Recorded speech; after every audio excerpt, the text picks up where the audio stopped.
Tertúlia. Meu boa tarde aí para todos e todas. Hoje é dia 2 de setembro de 2010, quinta-feira. O verbete é o 1679. 4 páginas, 55 logias e 13 máximas. O tema é mitoclastia. A especialidade interassistenciologia. A definição. A mitoclastia é o ato da consciência lúcida destinado à destruição de mitos, fantasias, ilusões, superstições, lendas, sacralizações, falsidades e irrealidades de todas as naturezas e origens.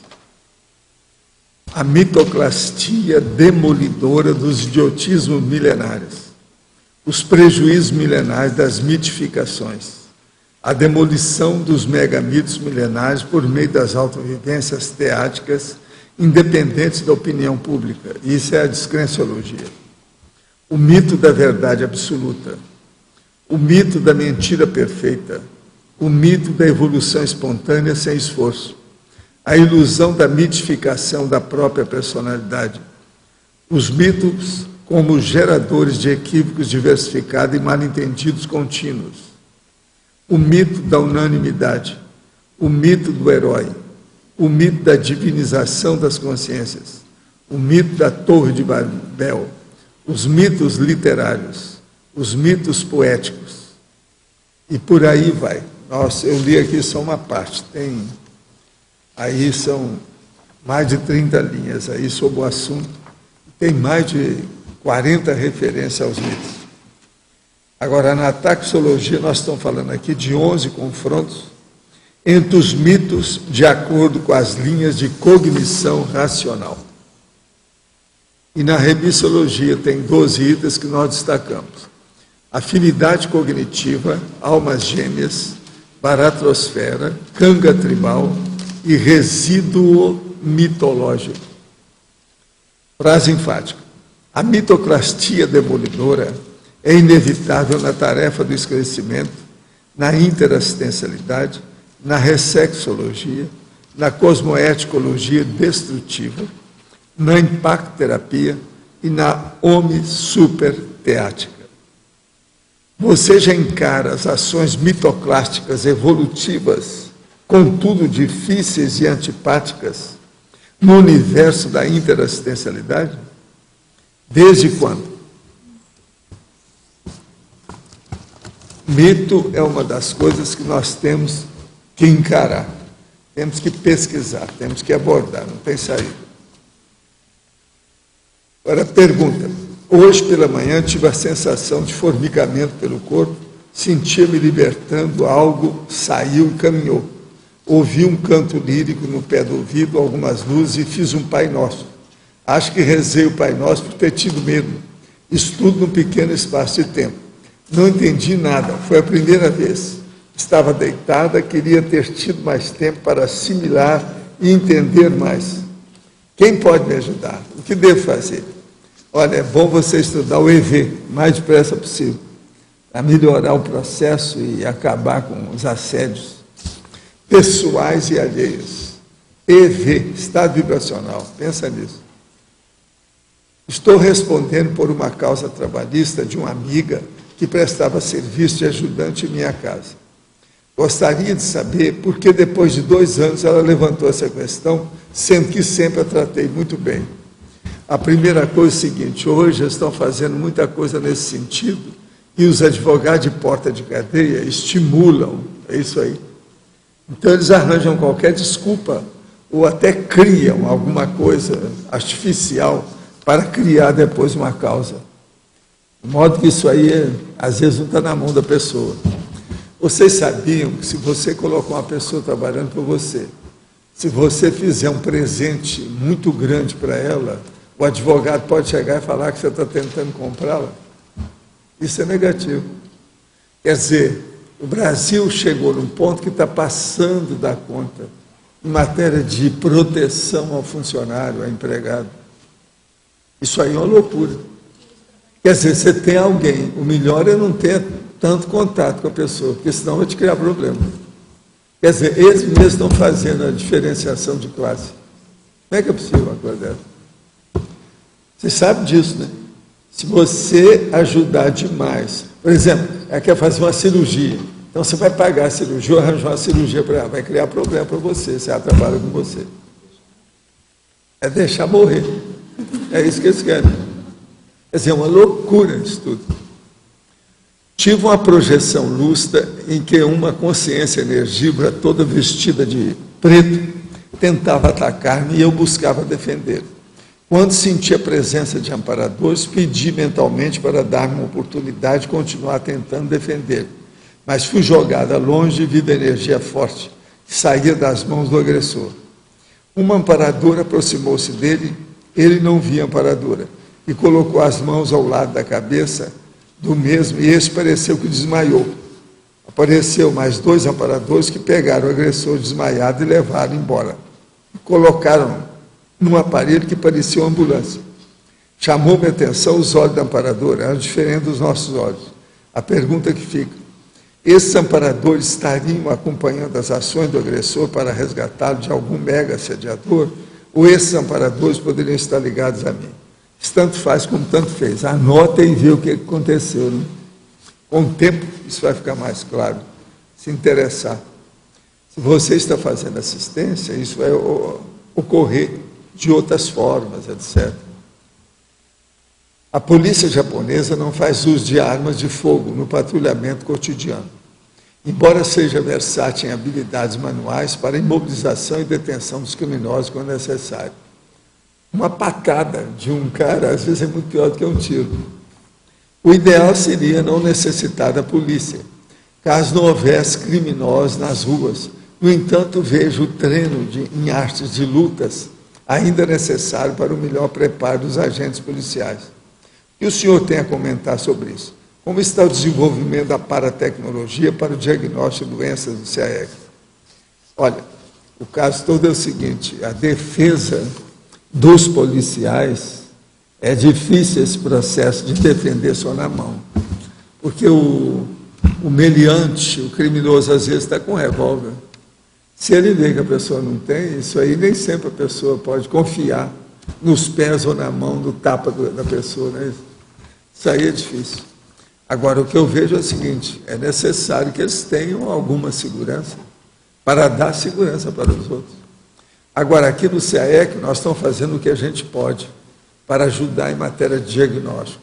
Inclusive, nós temos aqui um negócio para falar hoje, que é a primeira caminhada dos amigos do coração. É aí na esse trecho aí da trilha, é domingo, dia 5 de setembro, às 8h30, no Discernimento. Primeira caminhada dos amigos do coração.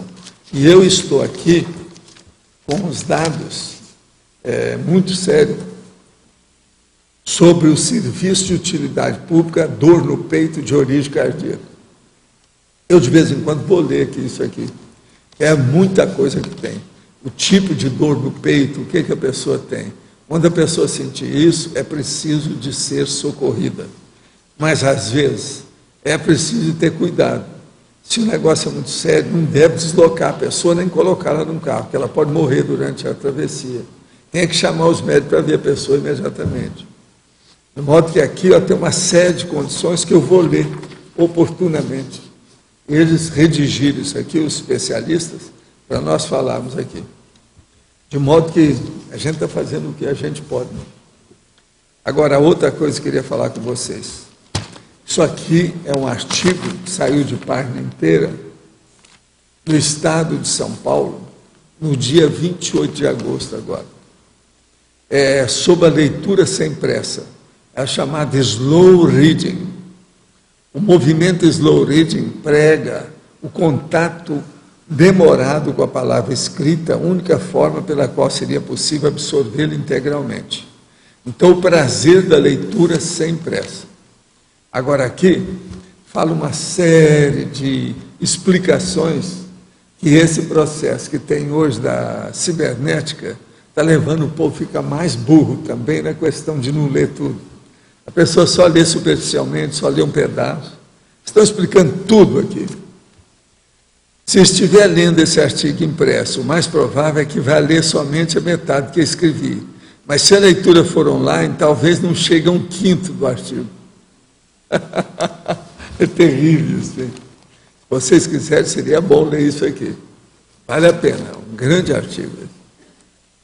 Eu não vou ler porque é muito tempo. Se eu for ler isso aí, ler aquilo tudo ali, só isso aí já ocupa aqui o período. Porque hoje eu só tenho mais 1 hora, daqui a 1 hora, porque depois tem mega euforização. Agora, gente, o Chico, que mexe com os nossos processos aí de informática, ele está tendo dificuldade com a turma lá da equipe dele. Agora, eu já pedi a ele, e o povo também ele já pediu, mas a turma não aparece. Para arranjar gente, para ele instruir, para poder ajudar em outras áreas. De modo que aqueles que quiserem ajudar na questão dessas máquinas, o Chico quer instruir as pessoas para que elas possam tomar conta da coisa. De modo que ele já pediu isso, mas só fica, como ele fala, no blá, blá, blá. Não aparece nada, não vem ninguém, não dá nada. De modo que é um problema. Uma outra coisa, Mãos Talentosas. Agora, no domingo que vem, esse filme vai ser apresentado lá no Cine Clube Cognópolis. É a história de Ben Carson. É domingo, às 8h30 da noite, 20h30. A duração é de 1h30, lá no Auditório do Discernimento. A classificação etária é para 12 anos. Os ingressos são caríssimos. 2 pratas, ou seja, R$2. E o lanche opcional, se a pessoa quiser, R$3. Incluído pipoca, doce e salgada. E mais refrigerante. Mais do que isso, nem o lanche não dá, não tem. Para maiores informações é só acessar lá o www, cena final, etc., com.br. De modo que isso é domingo. Vamos entender bem. Mãos Talentosas. Vale a pena ver esse filme. Ele é interessante. Eu é que encaminhei esse filme para a turma ver. Diz que quando eu encaminho, que aparece mais gente. De modo que, esse sou eu, hein? Sou eu. Vamos clarear bem isso aí. Sim.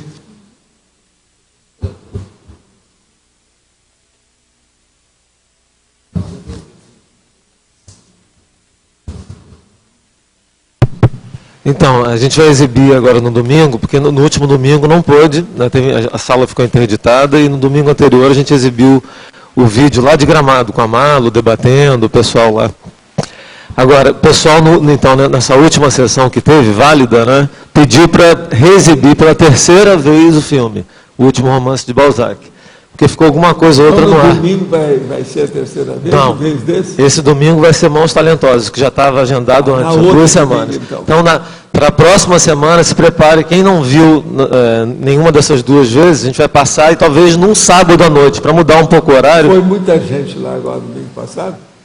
Domingo passado não teve, porque teve interdição da sala, mas no vídeo do debate e tal, teve um público bom, a Malu fez a apresentação muito bem feita, e teve um vídeo adicional que a gente passou, que o Chico gravou e editou muito bem a viagem do pessoal lá, com os bastidores, almoço. Foi muito bacana. Da viagem.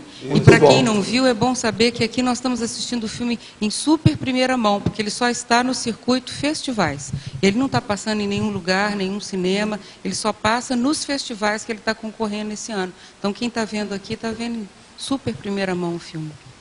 Então, no próximo sábado, né, sem ser esse o outro, dia 11, a gente vai fazer a última exibição antes do lançamento, tá? Sábado de noite, a gente vai mudar até o dia 11. A 3ª exibição do Último Romance de Balzac. Depois você vem aí e coloca 11 de setembro. A boca no micrófono e fale da condição de gerente do Cine Clube. Não, que nada. Isso é muito importante. Não, a gente vai passar, então, pela primeira vez num sábado, porque já foi exibido 2 vezes no domingo. Né? Vamos passar e vamos fazer às 8 horas. Às 8 horas. Eu fui gerente de cinema, ele foi. Só que eu tinha 10 anos. Né? Eu também estou mais ou menos nessa idade mental de 10 anos. Você já tem 11 anos. Obrigado. Tá certo? Mas sobre a mitoclastia, quem é que quer falar alguma coisa aí sobre o assunto? Como é que nós estamos?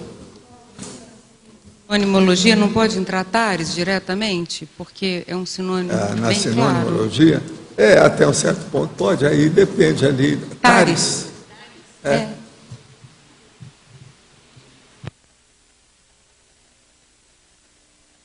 Esse assunto aqui dá muito pano para manga, né? Isso aqui dá um livro, só isso aqui é um problema. Você diz com calma, para ver o que dá.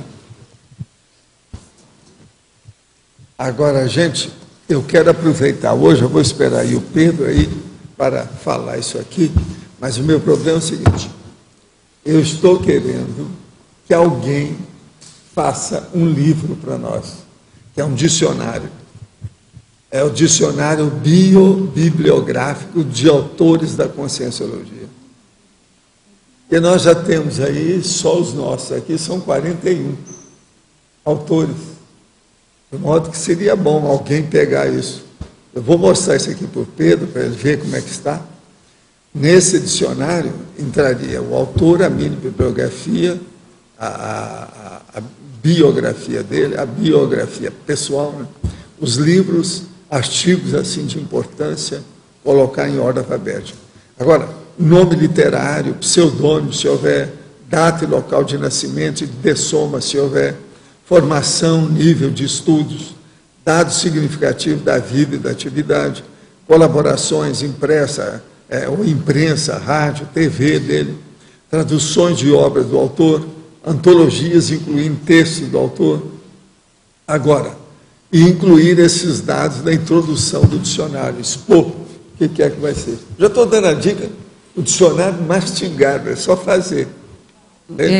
A ideia é fazer toda a produção científica daquele autor?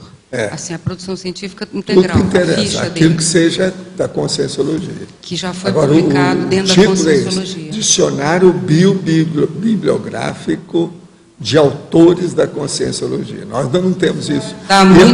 O meu negócio que eu quero fazer isso é para dar valor para os autores, aquilo que eu falei. Um dia nós vamos fechar aqui com 100 deles.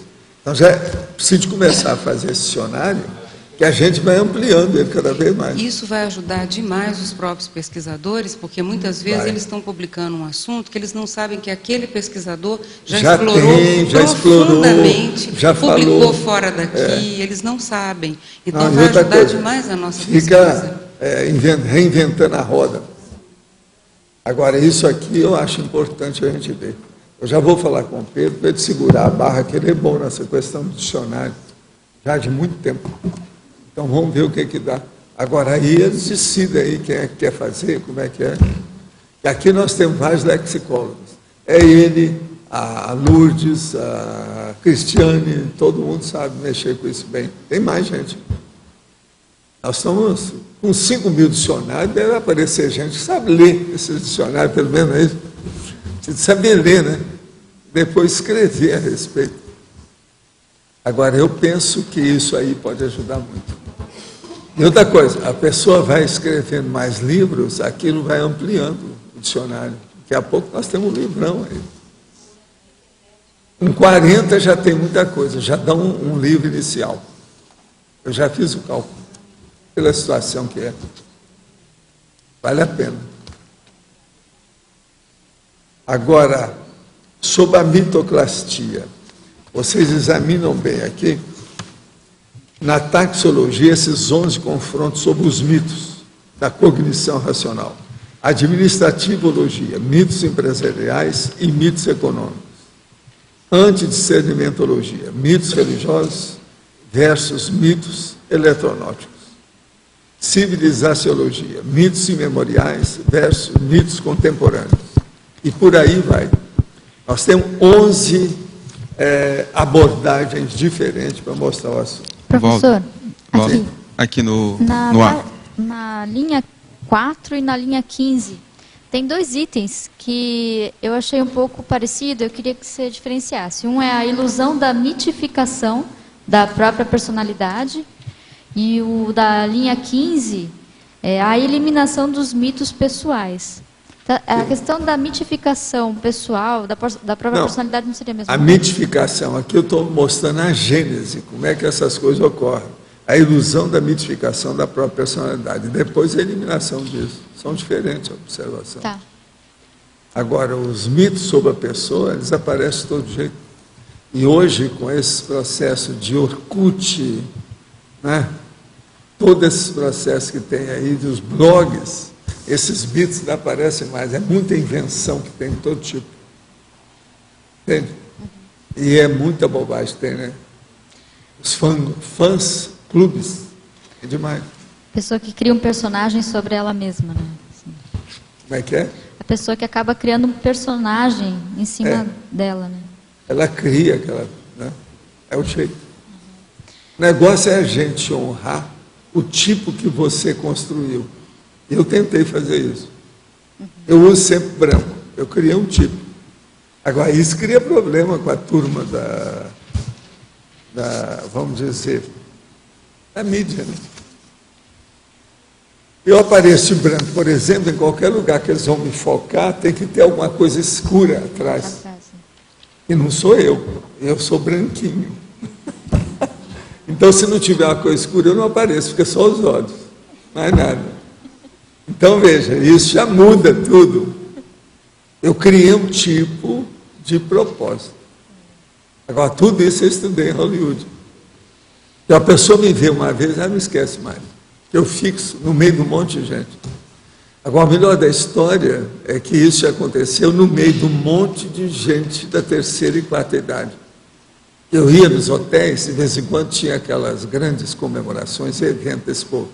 Como eu estava no hotel para dar curso lá na cidade, eu acabava tendo que participar, tirava foto com aquele povo todo. Então eu fiz a situação, uma mulher depois veio me falar, não, estão tudo atrás de um cara que é velho igual aos outros, que tem uma barba branca e tudo de branco. É só você lá que estava lá assim. Os outros não estavam, então é você. Agora veja, eu não era da comitiva da turma. Mas sabe que eu te assisti há muito tempo atrás, acho que era no Fantástico, eu não lembro. Só que ficou marcado, isso daí é bem verdade. E depois de alguns anos que eu conheci o IPC, que na época era IP, aí que eu falei, nossa, é aquele lá, por causa da sua não, forma. porque sempre é do mesmo jeito. O problema de ter a mesma cor fixa o processo do tipo. É, a barba, né, grande, branca. Um cara que era implicado com isso era o Clodovil. Ele falava, não, você criou um tipo. Assim, você está morrendo de inveja, né, Clodovil? O problema seu é esse. Você não tem coragem de fazer uma coisa dessa, porque eu não podia, né? Figurinista, fazendo tudo quanto tinha que mudar a cor, o tipo, assim, não dá. Noutra vida você vai ser gente, nessa ainda não deu. Isso é eu para ele. Ele é muito inteligente, abriu o jogo, né? Falava as coisas todas na cara. Bom, dentro da sociologia, da evoluciologia, os mitos fazem a agregação das pessoas, né? Você falou até no extrafísico, as comunex menos evoluídas se agregam em torno de mitos, né? Tem comunex espíritas, judaicas e tal. E dentro da evoluciologia, como que isso, por que isso caminha assim, de certa forma? E até com o ponto... É o problema de bicho, né? O processo de instintual, é o problema de instinto, o problema de subhumano. Com o tempo, isso muda. Mas esse é o caminho... Agora, a mitificação custa, até o povo deixar custa. É um bolor danado, né? É um peso danado que a pessoa carrega. E depois, qual que é a cola que fica? É a fraternidade pura? O caminho é esse, né? Você veja bem, o negócio é tão sério, eu sempre tenho pensado muito nisso. Vou te lembrar só o que eu já falei aqui. Mas sempre pensei muito nisso. Isso me dava problema até na cabeça para eu começar a pensar, ver o alcance dessa condição, entender isso. Você veja bem, no curso intermissivo, quando eles pegam determinadas consciências e levam para outros planetas para ver que lá tem outras humanidades. Com outros isso é terrível. Chegar a uma condição de precisar disso é quando a pessoa está no ponto. Porque tem gente que está pior do que ela, mas que não adianta levar lá. Você está entendendo? A pessoa, se levar, vai criar mais problema íntimo para ela. Tem que levar naquele ponto que a pessoa está na virada. A hora que está o turning point, senão o negócio não dá certo. Agora, pensa bem nisso. Por exemplo, essas pessoas que são muito autocratas, elas não conseguem entender uma coisa dessa. Se levar lá, ela fica sem chão. Ela vai se perturbar. Em vez de ajudar, não vai ter assistência nenhuma. Então, quando leva, é que a pessoa está num ponto. Não, ali já está. Os evolucionários sabem a hora que chega a esse ponto. O que eu acho, assim, parece que sai muito do grupo, né, de bando, e caminha para a individualização, né, quando vai fazendo a mitoclastia, né? Cada vez vai se individualizando mais, mas ao mesmo tempo mantém um grupo, né, universal. Pois é, não, o grupo universal ele mantém por si. Ninguém precisa mexer nisso. Você pertence a ele de qualquer maneira, seja mitômano ou não. Agora, o problema é a pessoa dentro de si admitir isso, entender e vivenciar isso com fraternidade. Isso é que é o difícil. O paradoxo, igual, por exemplo, de pessoas igual Siddhartha Gautama, Buda, que buscaram essa mitoclastia, né, que eles chamavam de iluminação, e ao mesmo tempo se transformaram em mitos. Não, mas tudo está errado. Como que isso? Está tudo errado, não. Eles não acabaram com mito nenhum. Eles criaram mitos. Pois é, mas buscavam... Religiões e seitas criam mitos. E outra coisa, as artes, de modo geral, também criam mitos. Mas a intenção inicial dele era fazer a mitoclastia. E acabou virando um mito, mas né? não é aqui.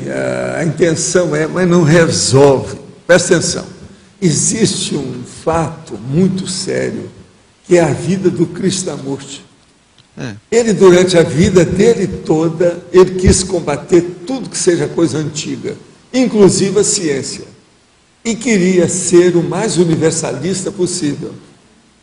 No fim, ele combateu a ciência, combateu a racionalidade, combateu as coisas todas, e ficou só a fundação, né, com o nome dele, Krishnamurti. Quer dizer, cuspiu para cima, fez nada que ele queria. Você acha que aquele... Agora, ele tinha uma coisa, Krishnamurti era muito de aparência, o filósofo da aparência, o não me toques. Pelo seguinte, ele não estudou muito, porque ele não teve chance. Ele não tinha formação. Ele não teve uma formação cultural profunda, grande, nada. Ele falava, inclusive, que era médium do Buda, né? Pois é, bobagem, cheio de coisa. Outra coisa, se você vê a biografia dele, ele descreve o assédio direitinho, e falando que aquilo é a explosão da Kundalini, que não sei o quê, bobagem. Cada tolice infantil. Ele é o exemplo dos infantis da Índia. A Índia é assim, ó, de criança. Eu considero que é o país que tem mais curso pré-maternal, ou seja, aquilo lá é um crechão, uma crechona. Você está entendendo? É muita gente infantil. Aquele rompimento dele lá com a Ordem da Estrela, tudo, aquilo pode ser considerado uma mitoclastia para nível dele? Foi aí que começou, aquilo deu força para ele. Você está entendendo? Agora, aquilo tudo foi devido ao processo de sexualidade, o processo lá do Lidbira, aqueles negócios todos em cima dele, criou alguma coisa nele. Agora, veja, eles falam, né, que toda criança que foi abusada na infância sexualmente, ela cria problema depois. Isso é 90% dela. Parece que o caso do Krishnamurti, que engastalhou na cabeça dele, foi por causa disso. Agora, é interessante, Evaldo, quando ele estava nesse período de assédio muito grave dele, que chamava de processo, ele pedia para o Lidbira ir lá ajudar ele, o Lidbira recusava, né? Ele não ia lá ajudar ele, ficava com, parece que ele tinha medo do assédio. Agora, né? Ele tinha energia, o Krishnamurti, mas não usava. Ele usou com uma mulher que tinha um processo no ouvido e ela se curou. Mas ele não assumia isso. Ele não queria assumir a condição dele de sensitivo. Ele era o filósofo, intocável. O povo nem chegava perto dele. Dentro dessa linha, Maia pode ser o exemplo do mito maior? O mito maior deles. Já foi criado por ele, porque ele é demais. Né? Você quer maior mito do que esse Sai Baba? Ah, não, aí já é outro nível. Cada bobagem. Negócio público. Então, o problema todo, a mitoclastia, não é fácil. Ela é uma das coisas que a Terra precisa mais, é a mitoclastia. Professor? Transmigração, por exemplo, na transmigração planetária, a pessoa não perde a força presencial que tinha naquele lugar como mito, né? Vamos supor, uma pessoa que fez um mito aqui, seja ele bélico, que seja, chega lá, pela própria energia, ela vai outra vez agregar as pessoas, não vai? Isso vai continuar. Assim? Você está falando de quem O vai mito, transmigrar ele vai para ser um um líder planeta inevitável. evolutivamente inferior? Ele não tem jeito de sair Mas disso. lá ele vai receber muito esbrega. Uma das coisas que a psicologia estuda mais sério é o seguinte: uma pessoa que foi muito rica, se no fim da vida dela ela volta a ser pobre, essa que sofre mais. Ela que fica mais alterada. Não consegue perder. Então pensa bem, é uma pessoa que tinha domínio sobre todo mundo, vai para lá e tem que enfrentar bicho, dá um impacto violento, a pessoa muda, ela murcha, ela fica menor, não tem jeito, o impacto é muito grande em Agora, matéria de evolução. por outro lado, Valdo, como o mito também ele nasce de uma força presencial, de uma atração qualquer gravitacional energética, ele também perde a característica da sedução, né? Sim, mas veja, lá não adianta a sedução comum. Nós seduzir com o o dinossauro. negócio lá é o processo da força. E está cheio de bicho. Tem que lutar contra as intempéries e as condições negativas. Muda tudo. Muda tudo. A situação é outra. Do ponto de vista de inteligência evolutiva, a transmigração é uma coisa muito inteligente. Extremamente inteligente. Professor? O líder vai ser sempre o líder, né, Valdo? Nem sempre. Nem sempre? Não, a hora que junta a porção de líder, Tá alguém bom, tem que ser liderado. Alguém tem que ser.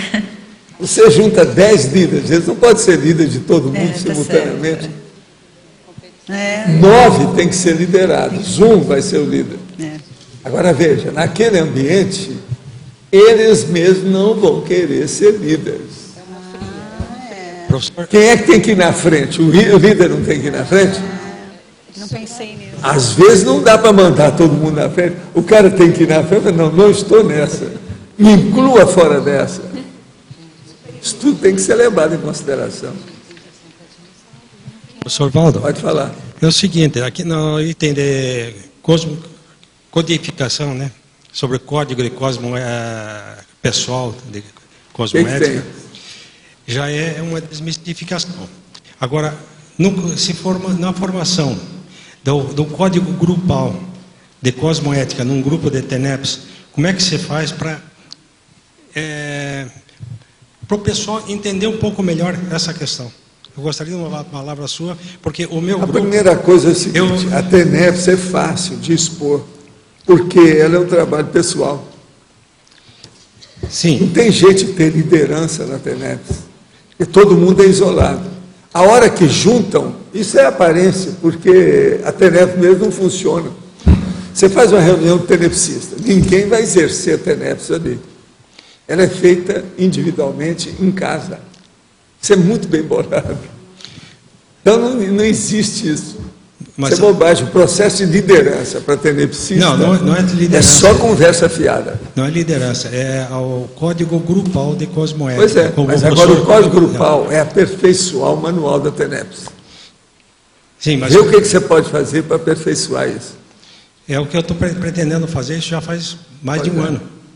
E Vamos trabalhar. Um ano é nada, né? Vamos trabalhar, tem muita coisa pela frente. Só nesse grupo. Tem muita gente que está estudando isso. Há quantos anos você estuda a TENEPS, ô Pilar? 3 anos. Não, a Pilar. Não sei. 95, ela estuda faz 15 anos. Também você já fez muita reunião com o povo, já? Desde São Paulo. O problema é aperfeiçoar isso aí. Tem muita coisa para a gente estudar, muita coisa boa para ser feita. Vamos pensar nisso. Tem que pensar e tem que agir. Tem que anotar. Tem que fazer o pessoal pensar. Registrar. Seu Valdo, aqui na página 3, taxologia, o senhor podia falar um pouquinho mais desse número 1? Administrativologia, mitos empresariais e mitos econômicos. Os mitos empresariais, uma das coisas que tem mais por aí é isso. Vocês já viram tanto de coisa de gestão que aparece e some? Todo dia tem, com os MBA, etc. Tal. Isso tudo é devido ao dinheiro, mas é um processo empresarial. Se a gente for anotar o tanto de coisa que já apareceu, se hoje você falar, não, isso morreu. Qual que é a coisa da semana? Tem os gurus. Tudo é uma tapiação danada, está cheio de mito. Empresa tem demais. A gente tem que jogar fora isso. E falar franco. Falar na cara. Agora, sim. Qual seria vamos dizer assim, o maior mito da ciência? O maior mito da ciência, a meu ver, é vamos dizer, a proibição da pessoa estudar a si mesma.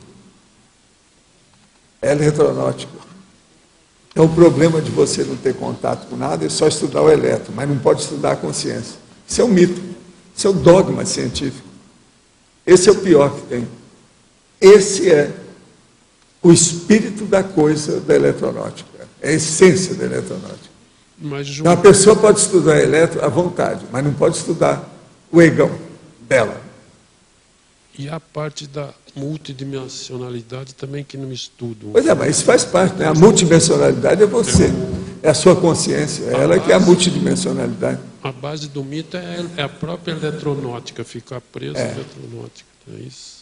Agora, a eletronáutica é como eu chamo, são os psicóticos do elétron. Eu não reduzo isso, não faço por menos, não dou desconto. São os psicóticos do elétron, isso é a psicose.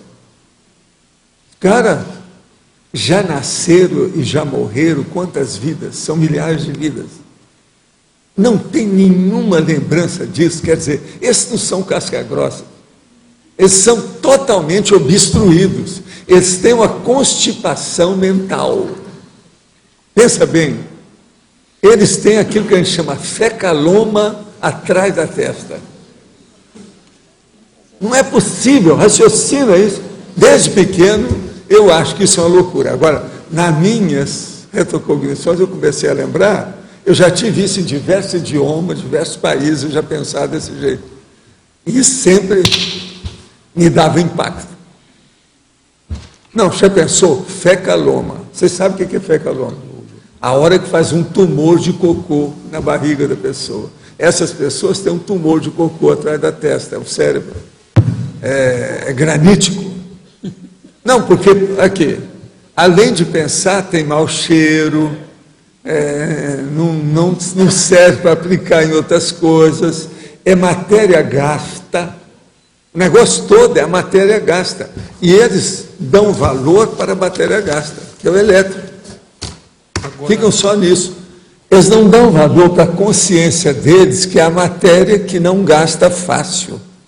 Entende? Que é aquela que vai depois que a matéria gasta acabou. O corpo já desapareceu, a consciência continua. E eles ficam aí, com a matéria gasta. Agora, tudo isso da ciência em relação à eletronáutica é dogma, né? Tudo é um dogma, é dogma científico, todo mundo sabe disso. E eles não reconhecerem os parafenômenos. Não, e tem outras coisas que eles não conseguem superar, né? A situação é precária, na maioria. Por isso que tem dificuldade com o processo da ciência. É uma beleza a ciência. Ajuda todo mundo. Mas veja, não conseguem conviver de uma maneira fraterna com as ideias, de modo algum. Esse negócio, por exemplo, ou publicar ou morrer. Isso está errado também. Isso não devia ser obrigatório para as pessoas, mas é o jeito. Problema de rasgar seda do PH-Deus um com o outro. Então eu cito você, você me cita, a outra cita, o outro cita, então, e fica por isso. Então é um tal de fazer aquele monte de artigos só de citação, só de referência. Agora, você espreme, não dá nada, não tem novidade nenhuma. E mesmo no meio deles, quem tem parapsiquismo ignora isso para... Não, e outra coisa, eles bloqueiam. Arlindo, a maioria das pessoas são casca-grossas Elas são casca grossa porque eles mesmos construíram intencionalmente a casca grossa. Raciocina bem isso. É a própria pessoa que faz isso. Você veja bem, você olha aí no meio de uma família, às vezes tem aí 3, 4 irmãos. Um deles, por exemplo, tem toda a ideia do curso intermissivo. O resto, tudo é contra aquele irmão. Não admite nada na família. Ele tem que ficar calado, até mudar de lugar. Quantos eu conheci na minha vida até agora assim? Agora veja, é a mesma genética, o mesmo pai, a mesma mãe, o mesmo óvulo, o mesmo esperma. Quer dizer, espermatozoide. Só o espermatozoide que muda, mas o esperma é o mesmo, de modo geral. Essas coisas são todas iguais. Às vezes, a criação da mesologia é a mesma. No entanto, a pessoa embioca. Ela entra ali em alguma coisa e não sai daquilo. Quer dizer, a paragenética aí demonstra a potência que ela tem do ponto de vista patológico. Seríssimo em cima da consciência. Ou tudo bitolado, não sai dali. E outra coisa, a maioria vai morrer desse jeito, depois vai ter melex. Aí vai dar trabalho para aquele irmão que fez o curso intermissivo. Quando eu vejo uma pessoa dessa, eu falo assim, prepare-se para essa vida e para a próxima intermissão. Esse povo todo você não vai deixar. Você já entrou no meio para ver se melhora. Eu considero isso uma das lástimas da Terra e da humanidade. Esse processo da ciência fechada. E a gente não vê luz no fim do túnel, não. Até o momento eu não vejo nada. Isso ainda vai longe. Não tem saída. Agora, para futuramente eles assumirem isso, vai ser só com parapsiquismo. Pois é. Agora, meu caso é o seguinte, eu vi isso muito cedo, cheguei à conclusão que eu devia esnobar tudo isso, deixei para lá e fui cuidar da vida. Não me arrependo, acho que eu estou certo, é o melhor que eu posso fazer. Já tinha feito isso em vidas anteriores, mas agora as possibilidades são muito maiores. De modo que o problema é uma banana geral, dar um bananal para esse povo. Entende? Esnobar é a situação, não tem outro jeito. Pergunta, meu melhor amigo é ateu, temos o maior, está vendo esse povo? Eu estou falando. Temos uma coisa em comum, o conceito diferente sobre a divindade vulgar da humanidade. Pergunta, o senhor já encontrou extrafisicamente com uma consciência que foi ateu intrafisicamente? Ixi, é o que a gente está ajudando mais aí, fazendo força. Os caras que vêm chorar no ombro da gente, depois que morrem. O que observou neles? Outra coisa, preciso urgentemente de uma ajuda energética. Gostaria que o senhor colocasse meu nome na TENEPS.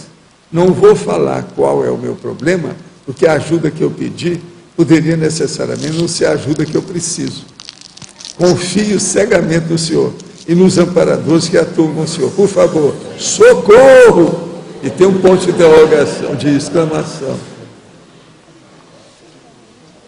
É engraçado, é o nome do nosso amigo aqui. Mas eu não posso falar o nome dele. Ó, mas eu não vou esquecer, não. Vamos trabalhar com isso. Agora, ó, ateus extrafisicamente, existe muitos. Agora, tudo quebra a cara depois e eles não querem, às vezes, voltar atrás. Então, fica pegando uma matéria como se aquilo fosse ele mesmo, fica pensando que o psicossoma é o corpo humano, não querem, às vezes, volitar, que o corpo humano não voa. Está cheio de bobagem desse jeito, extrafisicamente. O problema não é o ateu, né? O materialista. O problema maior é o materialista, não o ateu. Materialista. Pois é, mas o ateu é que não acredita em Deus lá. Mas o ateu, aí, de modo geral, é o materialista, né? Até um certo ponto. Ele que é materialista. Isso aí é questão de semântica. Gostaria de saber quando e como é a estagnação evolutiva, como evitar, como sair, como é o processo de assistir, ter o desejo autêntico de perdoar o assediador para interromper a progressão da interprisão grupal. O problema é a pessoa mudar intimamente. Ela sabe se ela mudou ou não. Se ela começar a ajudar com sinceridade, ela vai ver que ela mudou. Aí nasce uma outra emoção que vai levar para um sentimento elevado. Esse sentimento elevado é a fraternidade. Geralmente a pessoa está mexendo com ela só na condição de bicho, é um animal, uma topeira.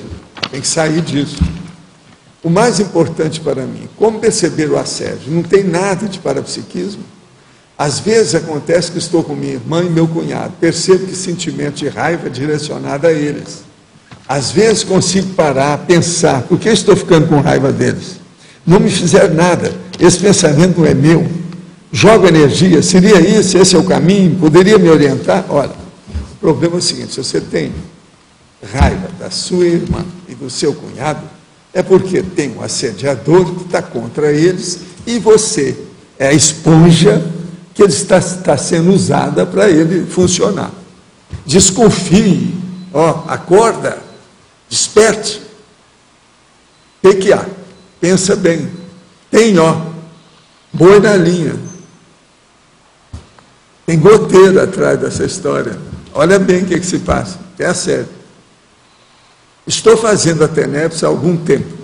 Percebi que a maioria dos meus amigos sumiram. Fiz uma análise e concluí que não me acrescentavam nada. Eram amigos da época em que estavam parados no tempo. Acordei, lendo um livro que fala muito do cultivo da amizade como primeiro passo para a evolução e princípio fundamental da mega fraternidade, vejo que com a conscienciologia na minha vida não tem tempo para futilidades. Quero amigos com conteúdo e no meio todos só pensam em gandaia, no meu meio, e aproveitar a vida improdutivamente. O que fazer? Você está certo, deixa tudo para lá, muda o ciclo de relações. Você não é obrigado a ter esse ciclo, você tem liberdade. Afinal de contas, você é um cidadão. Pensa bem, é uma cidadã, não é uma mulher, é uma cidadã. Estou preocupado em cultivar a amizade, mas meus amigos não querem nem ouvir falar sobre mudança e evolução. Estamos todos na faixa de 60. Pode me dar uma dica? Olha, está na hora. Existe uma técnica nossa de mais um ano de vida. Você pode mudar tudo em um ano só. Pensa nisso. E outra coisa, todo mundo está vivendo 100 anos. Pensa bem, que esse povo ainda vai viver muito. Não perca tempo mais com essas coisas. Deixa eles em paz. Eles vão dar trabalho para você depois que você dessomar. É na intermissão. Mas por agora vamos cuidar da vida. Aproveitar o corpo. Há 2 tertúlias atrás, foi comentado pelo senhor que ainda não descobrimos alguns trafores essenciais importantes, que nem fazemos ideia de tê-los e que nos ajudariam muito no desenvolvimento dos nossos traços. Gostaria de saber como posso aprofundar nisso para acessar tais informações, uma vez que vim para Foz para acertar e não para complicar as coisas. Sim, a primeira coisa é o seguinte, por exemplo, você já viu que às vezes a gente encontra uma pessoa que ela sabe todos os nomes do jogador de futebol de 1950 até agora. Ela tem uma memória formidável, usada para besteira. Precisava de aplicar isso aí. Isso aí é que nós estamos chamando, são os trafores. A pessoa tem um trafor mnemônico e não usa. Está desperdiçado, jogou fora. Estou dando só um exemplo. Igual esse, tem uma série de personalidades. Você, por exemplo, você tem uma habilidade manual fora de série. Você, então, tem que dar valor para isso, dentro das suas condições. Agora, tem que se organizar mais. Você, às vezes, é dispersivo. Eu conheço a pessoa. Tenho 40 anos, descobri as tertúlias online há uns 60 dias. Tenho tido experiência projetiva espontâneas, eventuais, desde os 15 anos. Por que você não aceita o desafio do James Randi Educational Foundation, que premia com $1 milhão a quem provar ter qualquer habilidade paranormal? Além de ser uma bela quantia, a Conscienciologia teria uma divulgação enorme. Primeira coisa, esse cara, ele é marginal, esse James Randi. Você precisa estudar o que é que já houve lá, e a briga que houve lá com a Size Cup. Size Cup. É bom examinar. Isso aí não é confiável, não. Mexer com o marginal, eu não gosto disso. Só se for para ajudar. Ele aí não quer ajuda. Ele quer... Mas o que você queria falar? Valdo, aqui na página 2, na fatologia, o último item da fatologia na página 2. O que você está querendo? Você poderia explicar mais isso? A queda na transmissão. A queda na transmissão intergeracional de consensos acríticos. O problema todo é o seguinte, uma transmissão de geração para geração, ela pouco a pouco vai eliminando os mitos. Então, muitos daqueles consensos que são acríticos, que ninguém pode criticar, acaba desaparecendo.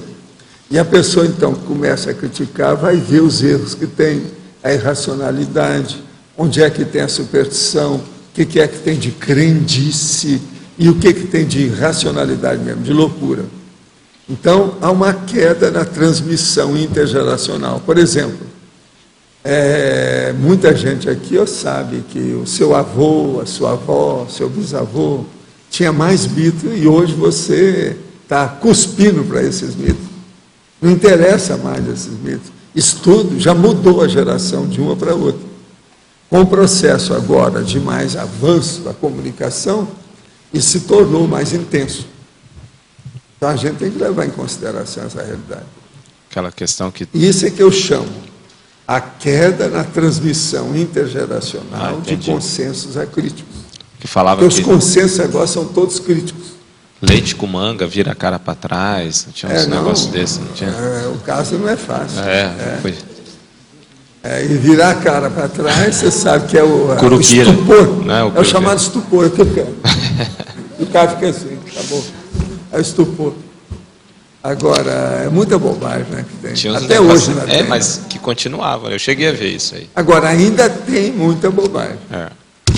O que é engraçado é que você pega essas revistas que falam sobre os mitos, então eles combatem uma série de mitos num artigo, e em outros eles estão elevando ainda o mito. Tudo para vender a revista. Quer dizer, não pode ficar sem mitos.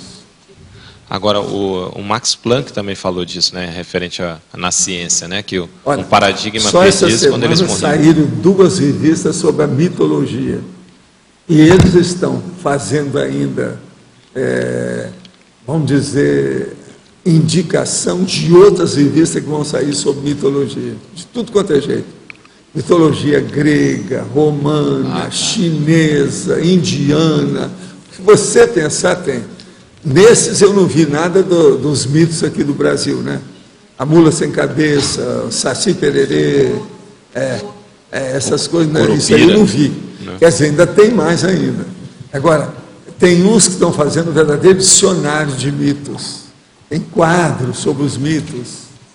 Então tem os mitos, as donas, os homens, tudo. O melhor da história é que eu não vi nenhum desses que está falando em Zéfiro. Não tem. Professor? Já é alguma coisa, está melhorando. Tem também os mitos que são colocados na internet, como parece até um vírus, né?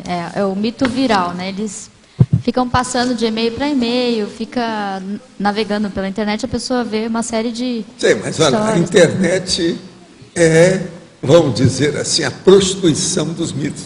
Né? Seria muita repetição colocar isso aqui na fatologia? Eu, às vezes, evito estar falando pelo seguinte: se a gente for acabar com a internet, tem que escrever um livro. É muita bobagem que tem. É verdade. Falar pouco não resolve, tem que falar muito. É muita tolice que tem. Eu já falei, a internet, ela está crescendo. Um dia ela vai virar adolescente. No outro dia, que a gente não sabe quando, ela vai ser madura. E eu não sei quando.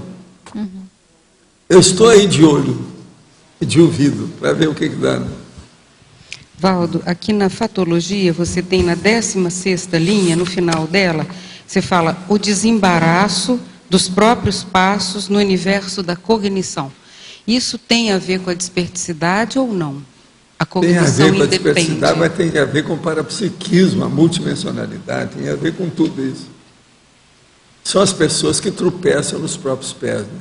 Elas têm que superar isso. E a mitoclastia faz isso, ela melhora essa condição. Não é simplesmente, então, a cultura, a cognição intelectual, meramente. Não, não é só isso. É o mais todo. Do que isso, a coisa é mais ampla.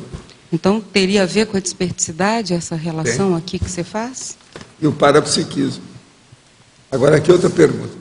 Tenho 3 perguntas.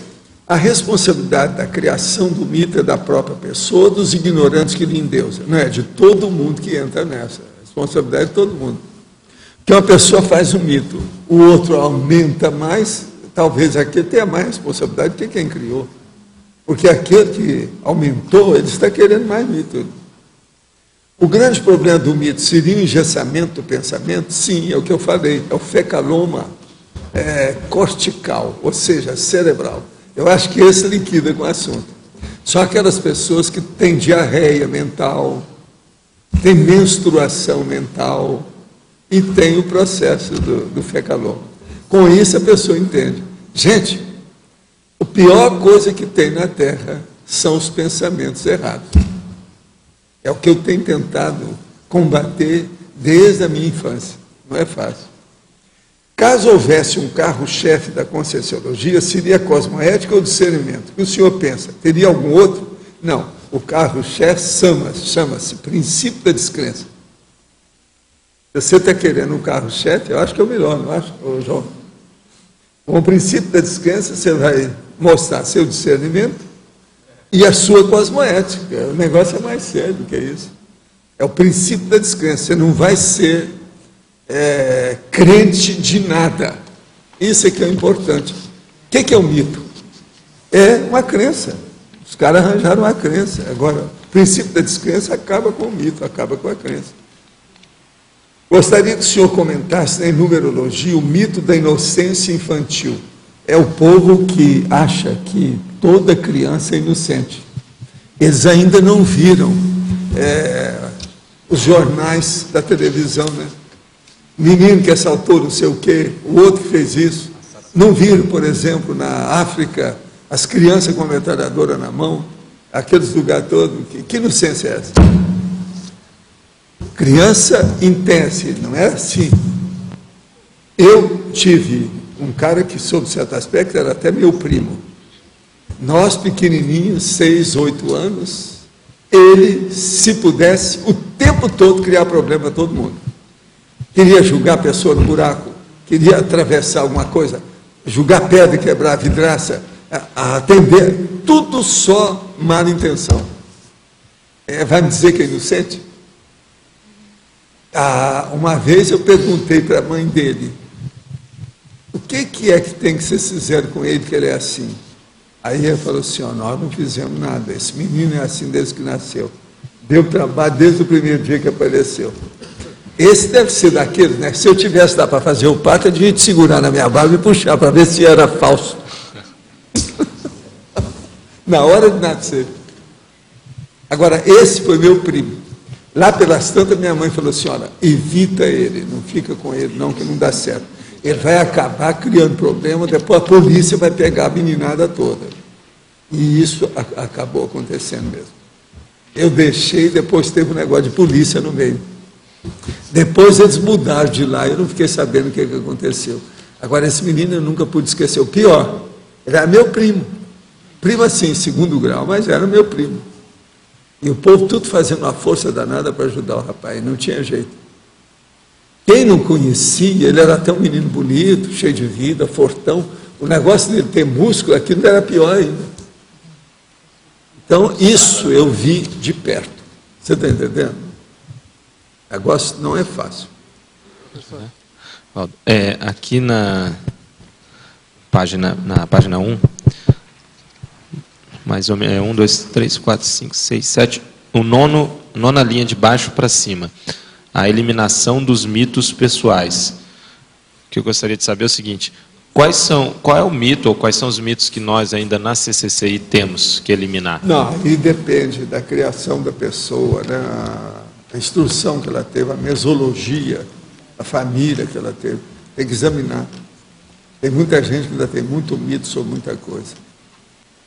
Então, eu estou falando assim, de modo geral. Isso. Se você for falar mitos alimentares que as pessoas têm, todo mundo ainda tem ainda muita coisa nesse sentido aqui no Brasil. Mitos alimentares. É um problemão isso aí. Mas você vê ainda, já na CCCI, ainda algum tipo de mito que aparece mais pessoal? Mito pessoal? Tem muito mito, sim. Que você vê ainda. Um dos mitos que a gente nota é que tem pessoas aqui que têm muito medo da opinião dos outros. Isso é um mito. Dos piores que tem. E a pessoa, ela não se expõe. Ela fica com medo. Ela tem medo da opinião pública. E aqui conosco, isso aí ainda tem. A gente percebe essas condições. A pessoa não se enfrenta.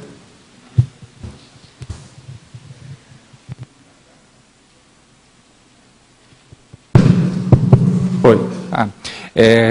Na página 2, na fatologia, a quarta linha de baixo para cima, ali no meio, a busca ideal da demolição de todos os mitos possíveis por meio da Tales. E o seguinte, a argumentação fatuística desfazendo ilusões coletivas. O professor poderia comentar um pouquinho esses dois? Não, o caso todo é o seguinte, quando a pessoa começa a esclarecer as coisas, é porque ela está definindo, ela está, vamos dizer, fazendo a dissecção das realidades. Na hora que ela começa a fazer dissecção para fazer a tarefa do esclarecimento, ela liquida com os mitos. Uma pessoa que estuda qualquer coisa em certa área, ela acaba com os mitos daquela área. Cedo ou tarde. O estudo é a única coisa que acaba com tudo. Nesse caso aí. Sem isso não tem jeito. Por isso que aqui a gente está falando, não tem saída sobre isso aí. A pessoa acaba fazendo a demolição, a busca ideal da demolição de todos os mitos possíveis por meio da Tales. A argumentação fatuística desfazendo as ilusões coletivas. E uma outra dúvida, como é que a gente pode fazer, por exemplo, às vezes a pessoa tem a experiência e aquela experiência é uma experiência que deveria fazer ela transcender a forma de pensar, mas mesmo assim ela fica presa naquela linha não, porque às vezes ela tem uma fissura na personalidade. Todo mundo tem fissura. Se examinar, é uma lacuna. Então, ela é ótima, raciocina bem, tem lógica nas coisas todas. Naquilo, ela tem um ponto, que é o busilis, uma coisa séria que vem da infância dela. Aquilo não limpou e ela tem algum medo daquilo. Agora, o número de mulheres que tem isso é superior ao de homens.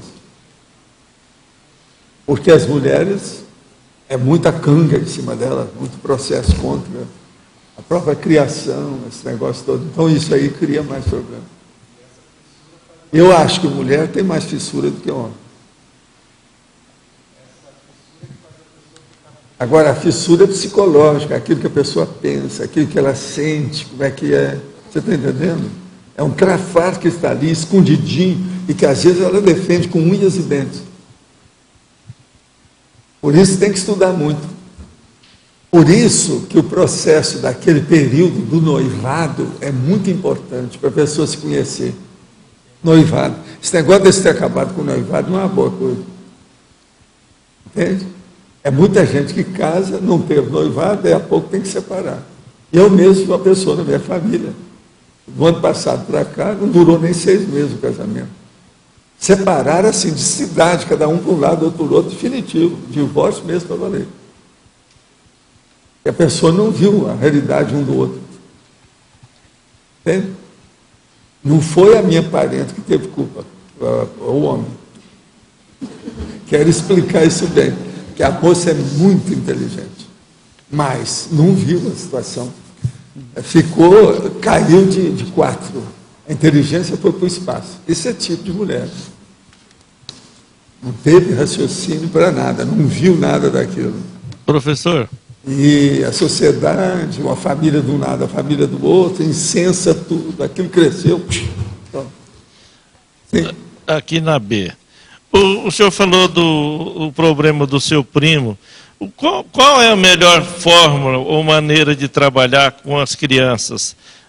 Criança que eu digo é a juventude dos 5 até os 15 anos. O problema é educar. No caso da educação. O processo é educação. Agora, meu primo era na minha infância, lá na minha cidade tinha 5.000 habitantes, se tinha na ocasião, não tinha nem médico, não tinha nada. E era um faroeste, o povo ia dormir depois dos tiros, aquele negócio. Como é que esse menino ia ser criado? Ele no grupo, estudou, aprendeu a ler e escrever, grupo escolar, aquela coisa toda, mas como? Deu trabalho o tempo todo. Não, eu pergunto... Então, hoje, o processo é educação, é escola. As minhas filhas são professoras, e menos de um mês, que vai fazer um mês, fez um mês agora, dia 26, dois garotos, um pegou uma cadeira de 11 para 12 anos para agredir minha filha, que professora.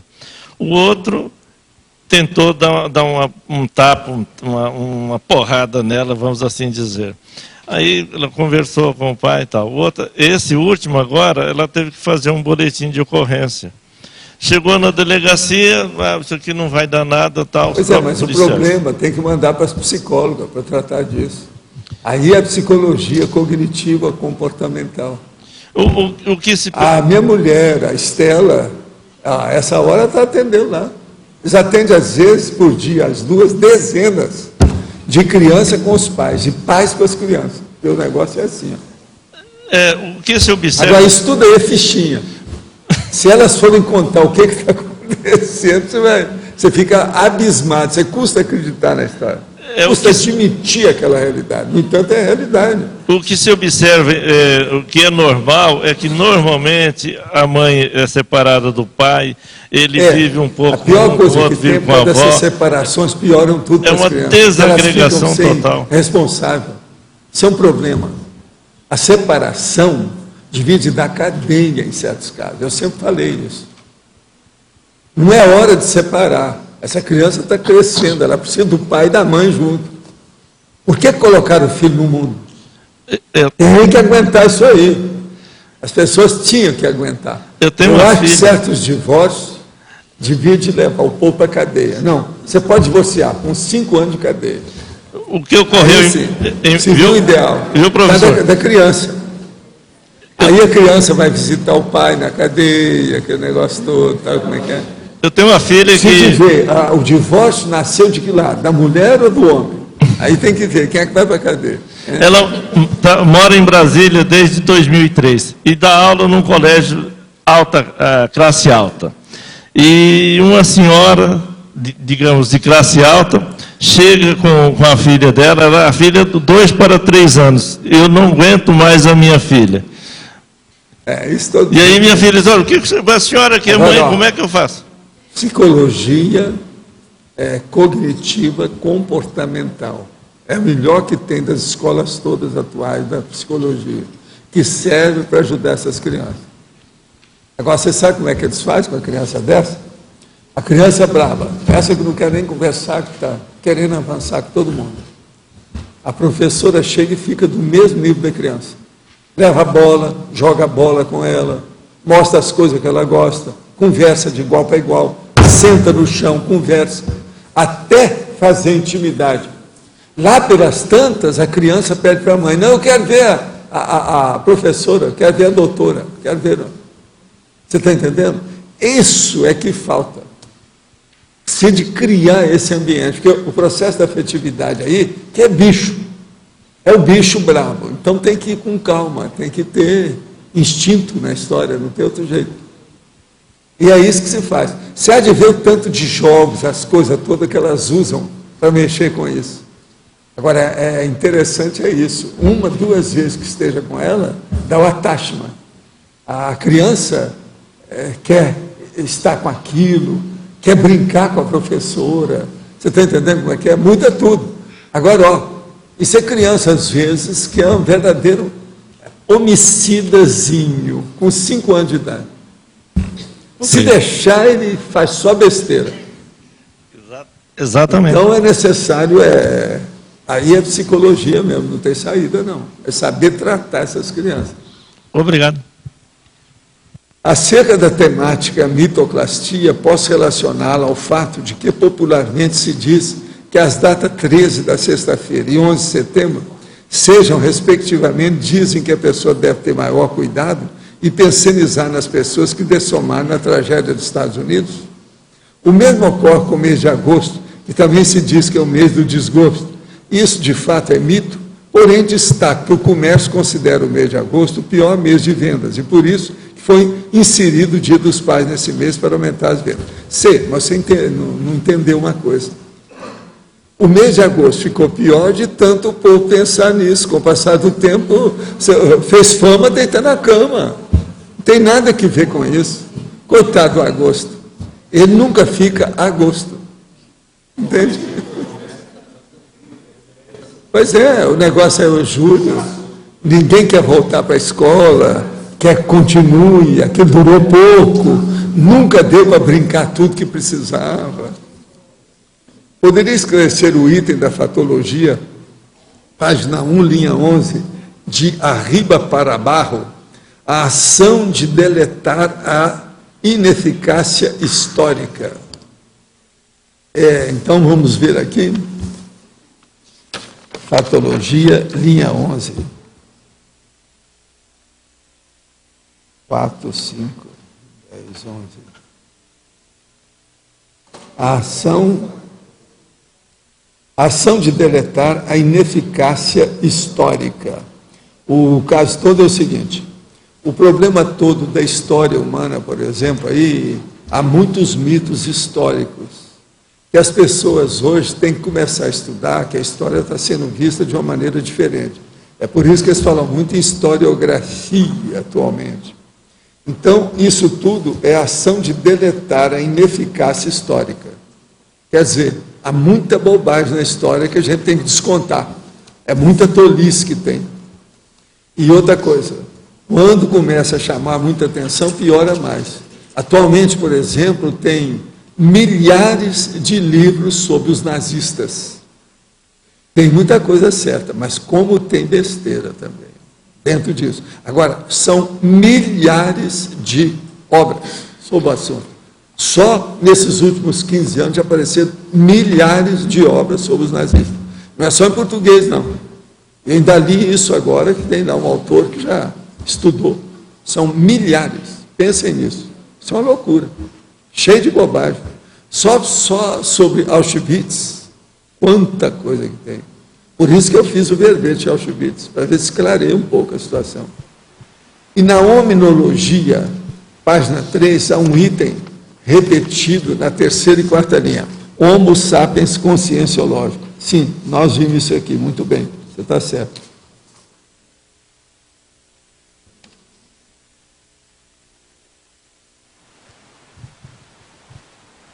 Agora, o teletertuliano pode ajudar o Chico da informática.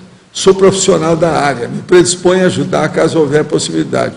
Não resido em Foz. Não, o problema é que nós estamos com tudo aqui em Foz. Tem que sair daqui. Aqui a ajuda tem que ser pessoal, de visu, né? Força presencial, não tem jeito. Se você puder, o processo é da área. Valdo. Sim. Então, o negócio do Chico não é informática em si, ele está precisando treinar a gente para suportar, ajudar na gravação, na edição, nos processos. Tem 2 pessoas que estão em treinamento lá. Tudo é aqui. Tem 2 pessoas em treinamento, o Daniel Correia e a Lucimara, mas precisa de mais gente.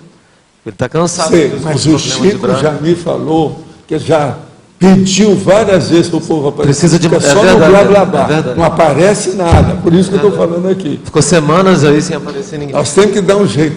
Ainda dá tempo de fazer uma pergunta? Pode falar.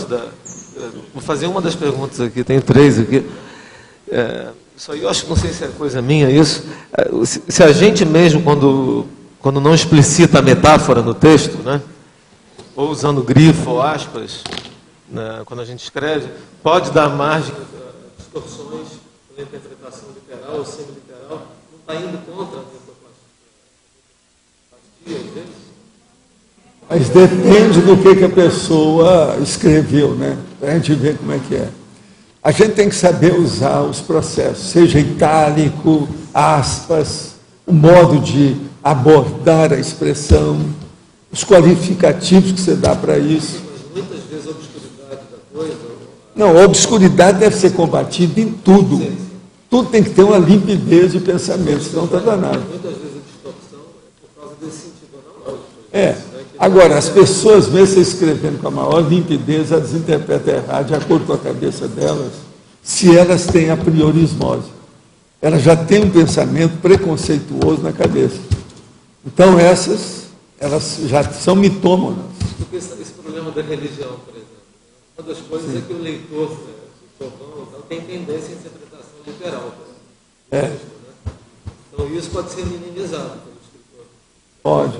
Não, e é bobagem. Por exemplo, uma pessoa que vem e ela tem qualquer coisa sagrada, um objeto sagrado, um livro sagrado, um local sagrado, uma pessoa sagrada, o diabo a 4 sagrado, está danado. Isso tudo é mito, tudo é loucura.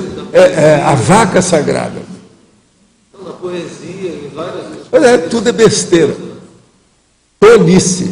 Tolicionário. Tolicionário é a enciclopédia maior que existe no universo. Tolicionário é a grande enciclopédia das tolices. É a inteligência falha. É a vida. Isso é o conjunto dos mitos. Eu acho que até na época que a gente estava fazendo, você estava fazendo revisão de vezes. Põe aí esse negócio direito que ninguém está ouvindo o que você está falando, não. Até na época que eu estava fazendo revisão de verbetes com o Leandro, ajudando aí, a gente via às vezes.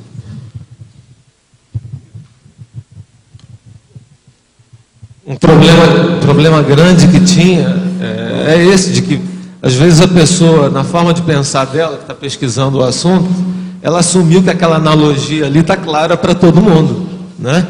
Então ela joga direto a metáfora, a ideia afim, como se fosse da coisa em si, né? E aquilo ali confunde todo mundo que está lendo. E você tem que cortar na revisão, né? As piores coisas que tem são as pessoas que acham que são poetas e não são. Isso. Está entendendo? Então essa poesia que ninguém entende é uma das piores coisas que existe. E isso tem muito por aí afora. Os falsos poetas. Está cheio disso. Obrigado. Gente, eu acho que agora está na hora, certo?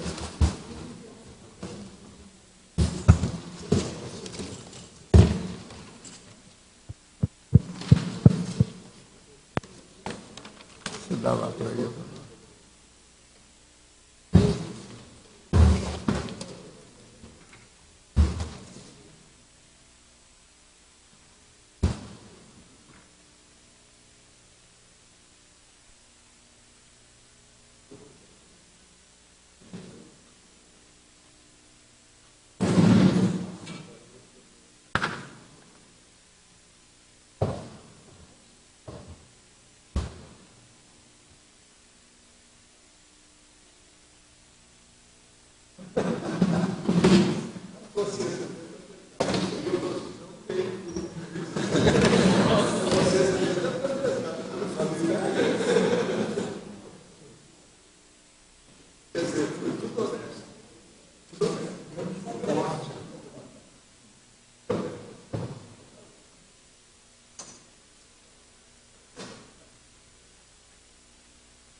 Bom, senti o fluxo de energia vindo bem, é intenso, mas é uma energia bem sutil, bem suave.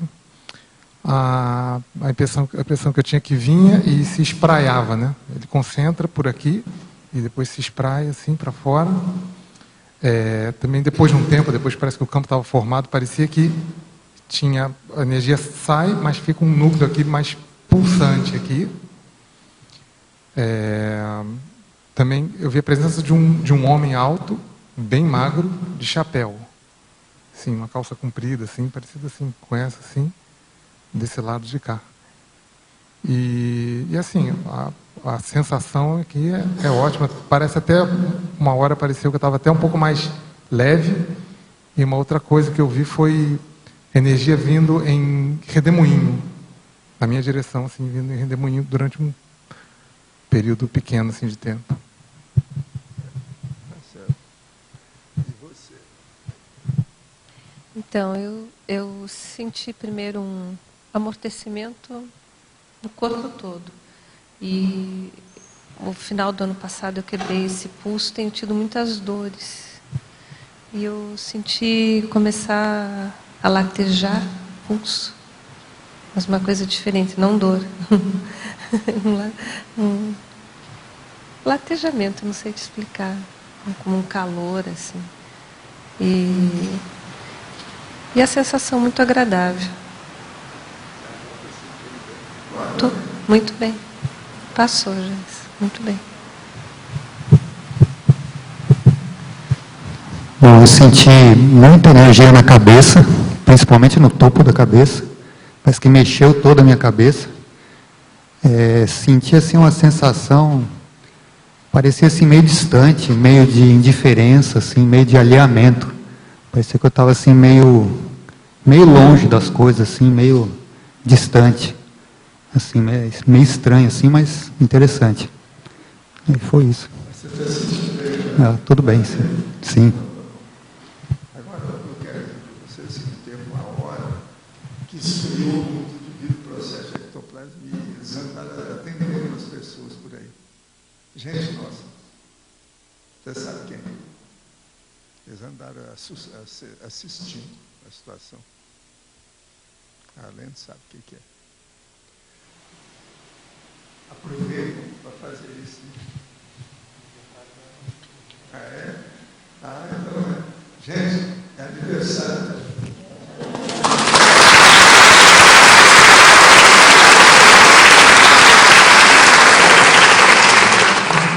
Muito bom. Isso aí é alguém da alegria nossa. É o máximo.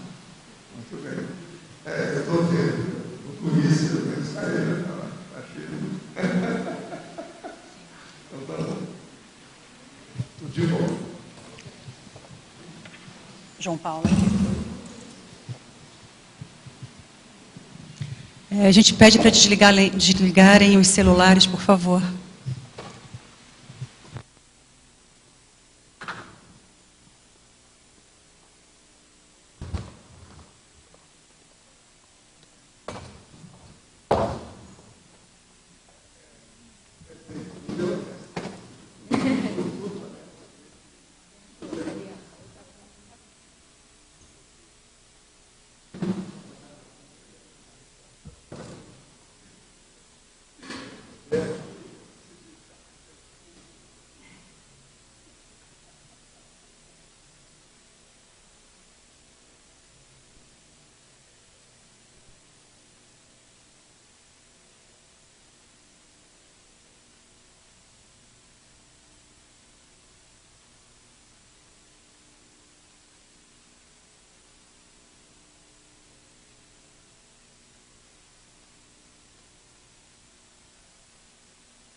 Então, foi completamente diferente do que da outra vez. A impressão que eu tenho é que eu passei por uma paracirurgia. Na região dos olhos, eu não senti o corpo inteiro como se estivesse completamente anestesiado do pescoço para baixo. Eu sentia só as mãos e os olhos como se tivessem uma intervenção o tempo inteiro. Eu levantei bem mal hoje pela manhã, e com dor de cabeça, e com os olhos, o olho esquerdo, com problema de fixação da imagem, como se estivesse assim o tempo todo tremendo. Eu tenho isso eventualmente, já há algum tempo. Já fui no oftalmologista e ele não achou nada, mas eu tenho isso. Pois é. Aí ontem e anteontem, são 2 dias que eu vou para o mestrado, eu vou 6 da manhã, levanto 6 da manhã e volto lá pela meia-noite. E ontem eu estive na holoteca à noite trabalhando, fotografando livros raros para esse projeto de captação de recursos que a gente está fazendo junto com a EC. Cheguei bem tarde também em casa. E aí hoje pela manhã acordei assim, com muita dor de cabeça e com esse desconforto, que não chega a ser uma dor, é um desconforto, não consigo centrar a imagem. E a impressão que eu tive, a sensação assim mais forte, foi de que o tempo inteiro houve uma intervenção nessa região, não só nesse olho, como nos 2 olhos. Eles tremiam. A impressão que eu tinha também é que as pálpebras estavam tremendo, não sei se estavam ou não, mas a impressão que eu tinha é que elas estavam todo o tempo tremendo como um espasmo. Foi isso mesmo? Mas você acha assim que houve uma intervenção mesmo ao tipo de... Eu senti tudo aqui, inclusive os russos todos. Pois é. Inclusive da mastigação. Meu rosto todo estava aqui. Sabe? Foi impressionante. Eu não senti o resto do corpo como se estivesse anestesiado. Me deu coceira da questão da ectoplasmia vaginalis. Saindo.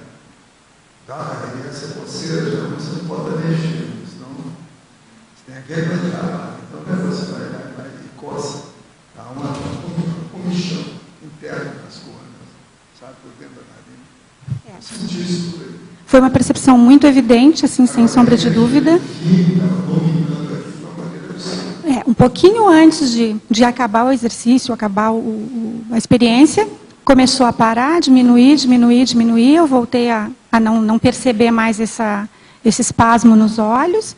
E aí eu já abri os olhos porque vi que realmente estava impressionante. Já comecei a sentir o restante do corpo, né? Já não era mais só a sensação assim nessa região. Mas nada mexeu aqui, Valdo.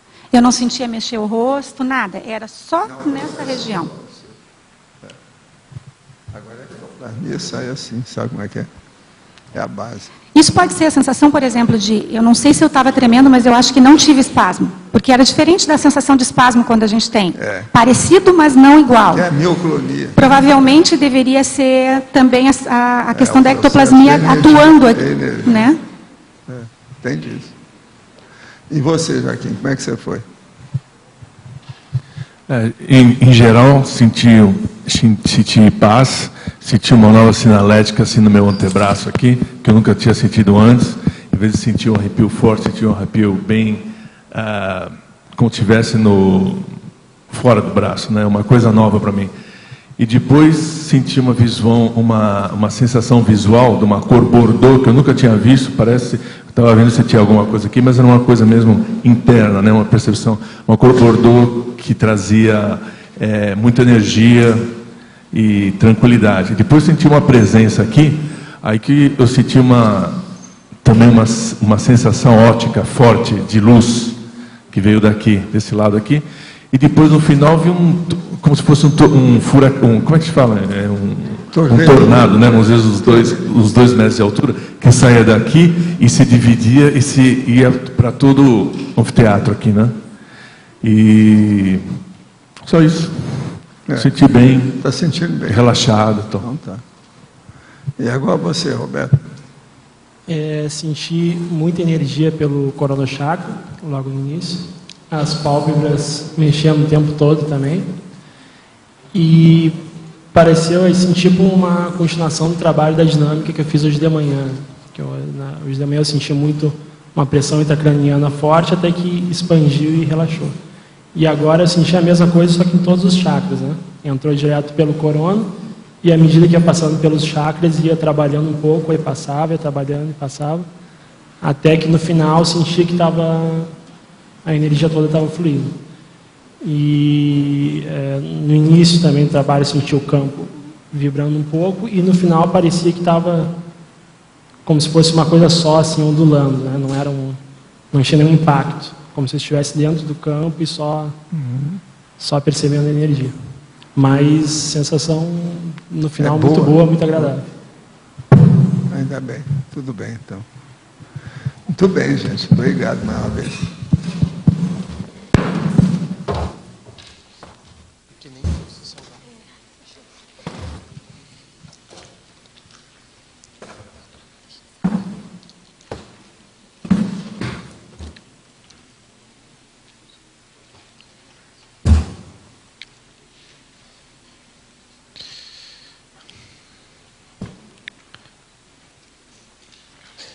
Professor. Sim. Aqui.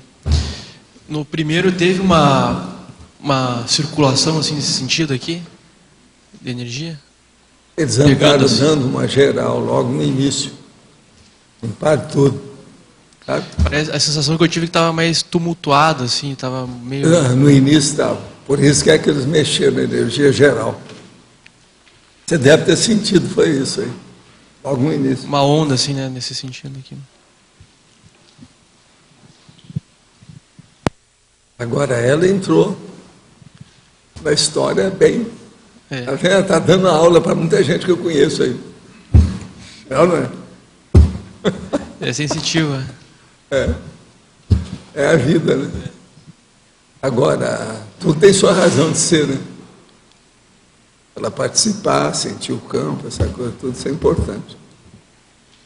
Eles fizeram algum trabalho à distância. Vamos ver o que dá. Certo? E veio essa intuição aí, da assistência lá. Vamos ver. Agora me conte, de modo geral, vocês estão mais ou menos bem também, né? Entre os mortos e feridos aí, a turma. Está mais ou menos bem. Todo mundo intacto. Intacto, Todo mundo intacto. Vamos ver se está, né? Mega fora.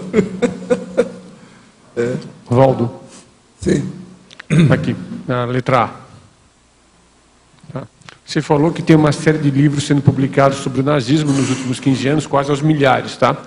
E muitos desses livros são praticamente uma coletânea de horrores do que aconteceu do Holocausto. A maioria. E não traz nada assim de positivo, não traz nada assim. Não, um ou outro traz. Mas agora o que eu vejo é o seguinte, vamos dizer, intensificou demais o processo disso aí, para mostrar esses horrores todos. Agora, isso é bom para mostrar, para ver se isso não vai se repetir mais na história humana, né? Mas agora é muito livro, né, que tem saído, é demais o processo. E é estranho, porque ainda tem muito neonazista, né? Como é que você entende uma coisa dessa? Como é que coexiste esse monte de livro mostrando essa realidade com esses neonazistas? Você vê que a humanidade não é fácil. Agora, o que tem de consréu nisso não está no gibi, né? É muita consréu que tem atrás disso. Agora, é que os livros hoje você não precisa nem de ler, que eu já sei tudo, já sei a história toda, sei o que é. Você vê até quando erra, que a pessoa fala uma coisa que não, isso aqui está errado, cada processo não é esse. Antes não era assim. Não é fácil a história humana da Segunda Guerra, não é fácil mesmo, não. Eles têm razão. Não é fácil. E outra coisa, está saindo um livro de 1000 páginas, 800 páginas, tudo assim, como nunca eu vi. Em matéria de história, eu nunca li nada que chamasse tanta atenção. Mas também não teve nada igual, né? Em matéria de história. A baratosfera dominou o problema da Segunda Guerra na Alemanha, totalmente. Eles nadaram de braçada. Era a mesma baratosfera dominando tudo. É uma loucura o que aconteceu. De modo que a coisa é séria. Eu estou vendo que nós temos hoje a filósofa e a mamãe aí presente. O que é isso? Elas também entraram. Você também entrou, ô Sofia? Entrou no sorteio? Ela entrou no sorteio também? Ela... Entrou? Não, não sei. Ah, não sabe? Mas entrou, né? Ah, então tá. Tá bom.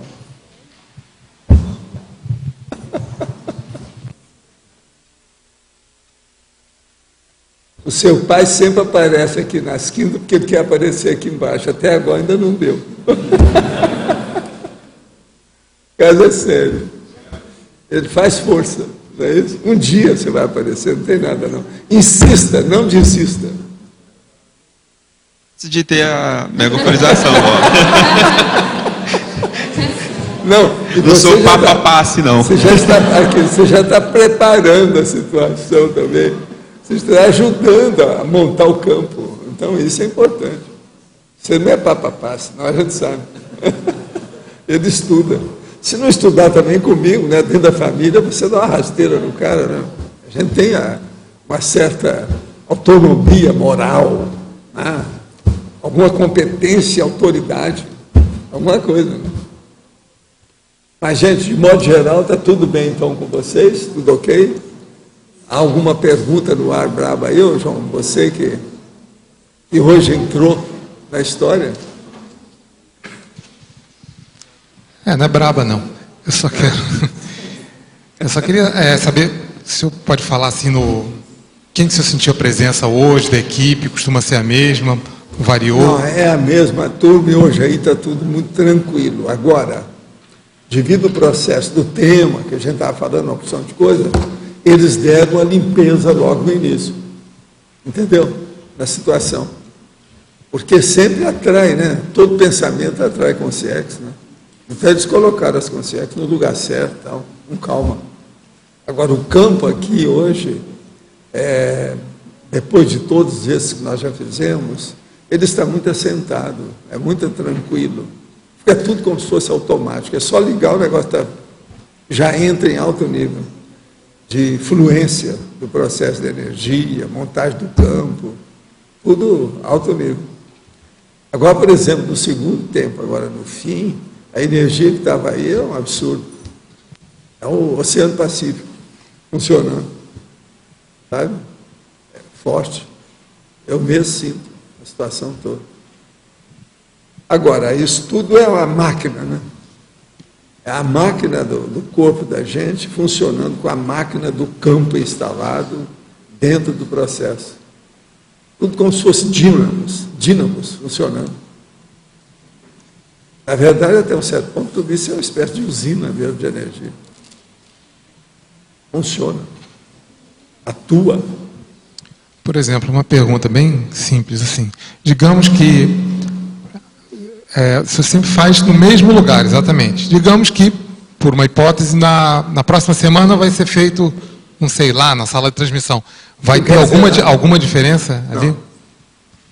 O problema é da energia. A energia se manifesta onde tem um manifestante. Como eu estou servindo de epicentro dessa história, é só mudar o epicentro. O negócio vai comigo. Agora, aqui fica mais fácil, porque já tem acumulação do processo de energia, igual laboratório. Aquilo acaba virando um local de poder nesse sentido. Não, é o problema do holopensene. O holopensene fixado é outra coisa. Tudo que você fixar com o passar do tempo fica mais automático. Nessa questão, dentro da interdimensionalidade, isso funciona muito, muito forte. Por isso que quando se faz esse trabalho com muito processo de energia, quanto mais seja o mesmo lugar, as mesmas pessoas, no mesmo horário, do mesmo jeito, tudo melhora. A repetição aumenta o nível de acumulação dos processos. E assim, falando sobre o laboratório de ectoplasmia que vai ter, sim. Por exemplo, o senhor tem alguma recomendação quanto à localização dentro do salão, digamos? Tem um salão... Não, lá, aquele salão eu já estive olhando, eu já falei com ele, né, sobre isso. Não tem nada demais, não. O problema é que vai ser lá, então isso é bom. Agora, eles vão colocar muita árvore em torno, isso é importante, para melhorar o processo da ectoplasmia. O plano é bom. Eu estive lá com eles, vendo o ambiente, tudo, e os dados. Mas e quanto à proximidade da rua? A planta baixa de situação, o recheio decorativo, as coisas todas que estão estudando, é muito bem feito. E a localização ali próximo da rua não, pode isso não quer dizer influenciar alguma coisa? Não, isso é bobagem. Não quer dizer nada. Entende? Isso aí, o processo é estabelecer aquele campo ali. Ele fica muito ele mesmo, sem influência externa. Agora, as árvores ajudam devido ao processo da composição do holopensene energético, da ectoplasmia. Eles vão plantar mais árvores lá para melhorar. Valdo, Então, queria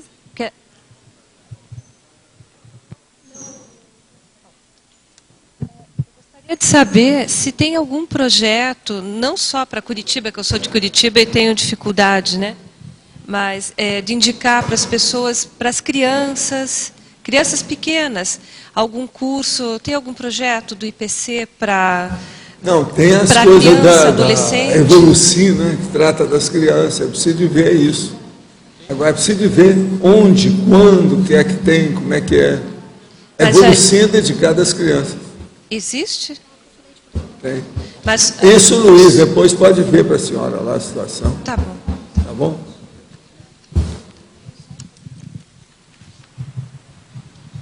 Valdo? Sim. Dá tempo? Não, então, eu queria que você falasse, se puder, sobre a relevância do método, né, ou da metodologia como facilitador da desmistificação, né, ou da mitoclastia. Como assim? Não entendi. Porque eu estava pensando aqui, porque às vezes o problema maior é que, na minha concepção, né, que a psicossomática da pessoa, né, as emoções, né, não deixam ela se desamarrar do mito, né, do mito pessoal, enfim, aquilo que atrai ela, que seduz. E a metodologia, o método, muitas vezes dá condição de você sobrepairar aquela realidade, né? E com isso, com esse distanciamento, você às vezes consegue, pelo menos, alcançar pela primeira vez o mental soma, o ritmo mental somático, né? E ver a realidade com mais clareza, sem a distorção, né? Não, esse é o caminho. Na casuística, por exemplo. O caminho é arranjar um ambiente que a pessoa possa usar mais o mental soma e menos o psicossoma. Se arranja esse ambiente, tudo melhora para a pessoa. Porque depois o problema é manter, mas às vezes para a pessoa entrar nesse ritmo das primeiras vezes... Não, ela sempre traz problema, mas se o ambiente é forte, ela acaba se dobrando ao ambiente. E se os exemplos das pessoas em torno dela também. Se os exemplos são fortes, ela também se dobra. Porque o mito não serve às vezes de vício, a pessoa não pode ter abstinência de enxergar aquilo daquela forma. Quer dizer, ou não enxergar, né? Ela custa. E a outra coisa que eu ia perguntar é esse negócio do slow reading, né? A coisa boa nisso, a vantagem disso aí é do rapport, da sincronização que há do artefato, do holopensene com o leitor, né? Que às vezes não há adequadamente na velocidade, né? O problema todo é se a pessoa começa a ter afinidade para ela entender as coisas. Se há o rapport, ela muda mais depressa. Se ela não tem rapport, se ela se trava, ela demora mais. A regra é...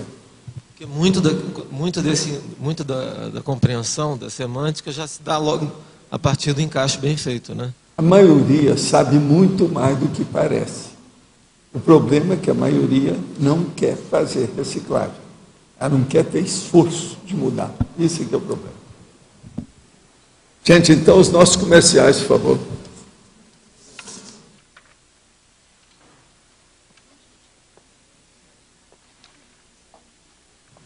Muito grato. As pontuações de hoje: 102 assinaturas no livro de presença, 12 perguntas presenciais, 14 perguntas online, 37 votos presenciais, 15 votos online. Hoje teremos recados do Antônio e a Magali sobre o curso Heterocrítica, a Neida, Semana de Reeducação da Repreendência, a Lorela, chamada de trabalhos da Simvex, a Alzira sobre a Cônscios e o Ivo, Semana da Saúde. Antes, com vocês, o recado do Amigos da Enciclopédia com o Eduardo. Pessoal, boa tarde a todos. Nós gostaríamos de fazer um convite àqueles empresários, né, CEO, empresas que tenham afinidade aqui com os trabalhos da Conscienciologia e também com a enciclopédia da Conscienciologia, para conhecerem o nosso programa, que é o programa Empresa Amiga da Enciclopédia. Esse programa a gente lançou o ano passado, em junho de 2009, com o intuito de ajudar o suporte todo aqui do tertuliário.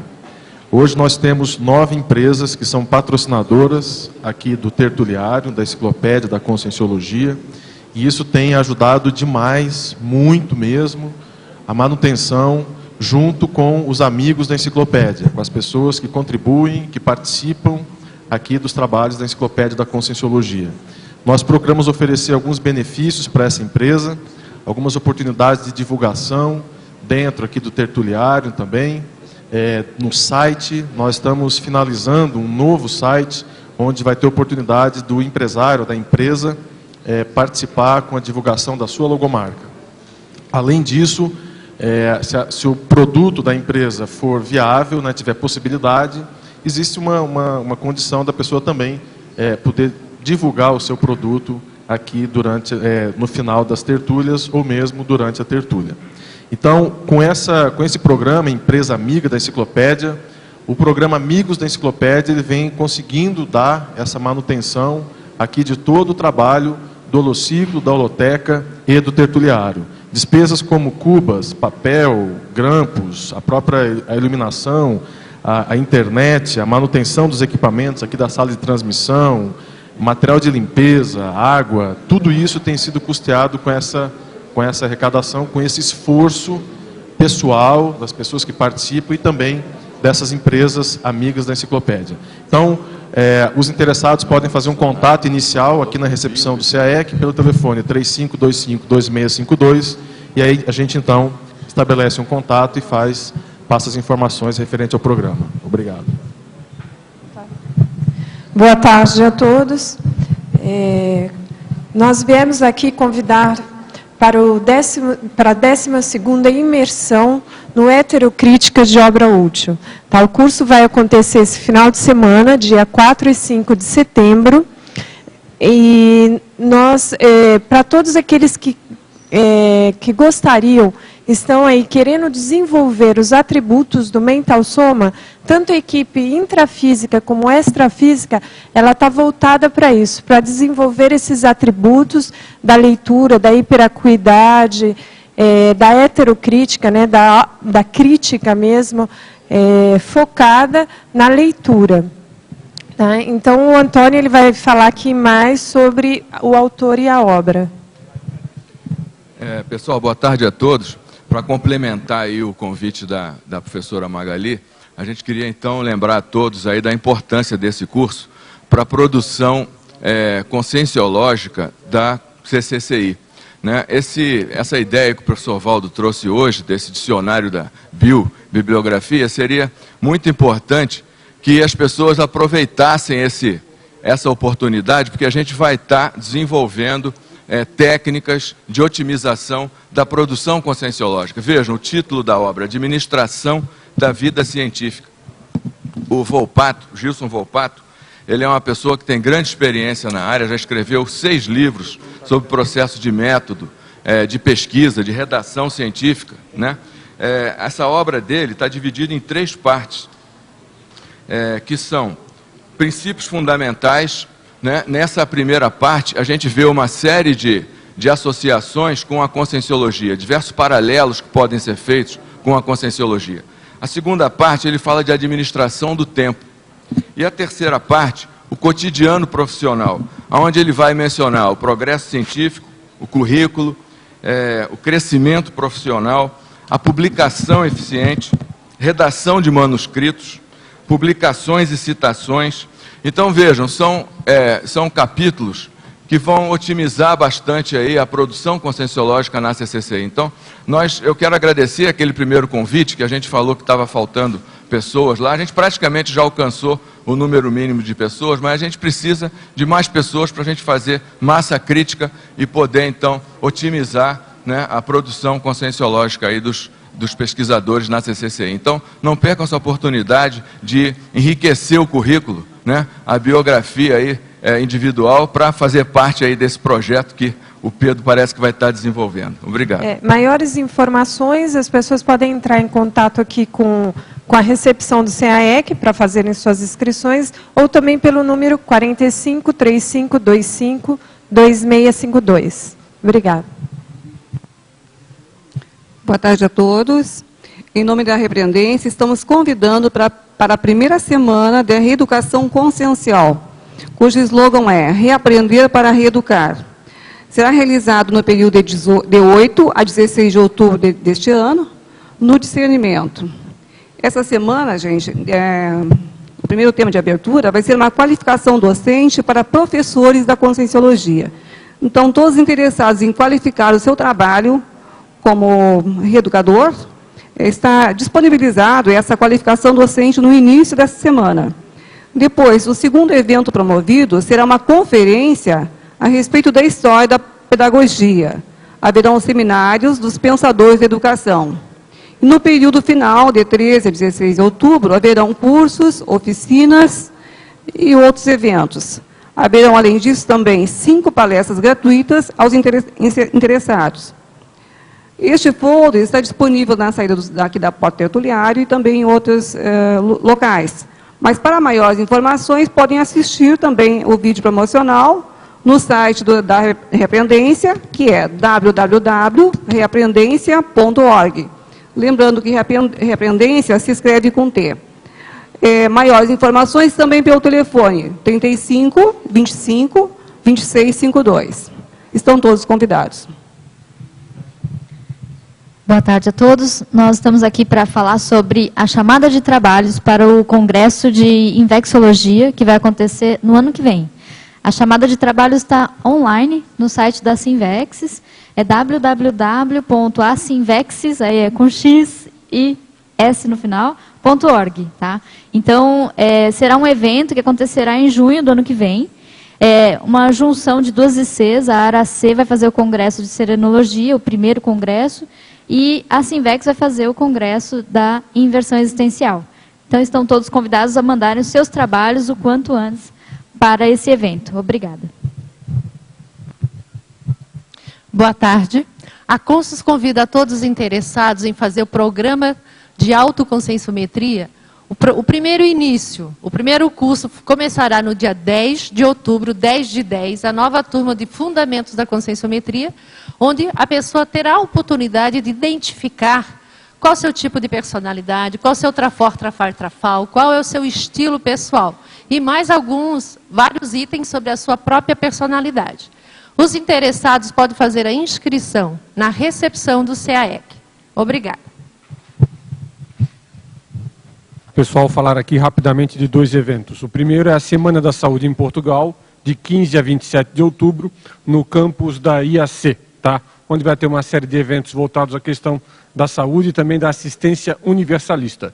E o outro evento é aqui, dia 7 de setembro, feriado da Independência, nós vamos ter o Dia de Ação em Saúde Consciencial no campus da OIC, não é da IAC, é da OIC aqui em Foz do Iguaçu, onde vai ter uma série de atividades, inclusive todas gratuitas, vai ter serviços médicos à disposição e uma série de outras atividades, educação física e por aí vai. Ok, obrigado. Para amanhã foi eleito o verbete subjetividade objetiva parapsíquica. Eleito com 8 votos, a especialidade parapercepciologia. Obrigado a todos e uma boa tarde. O autor, Hernande Leite.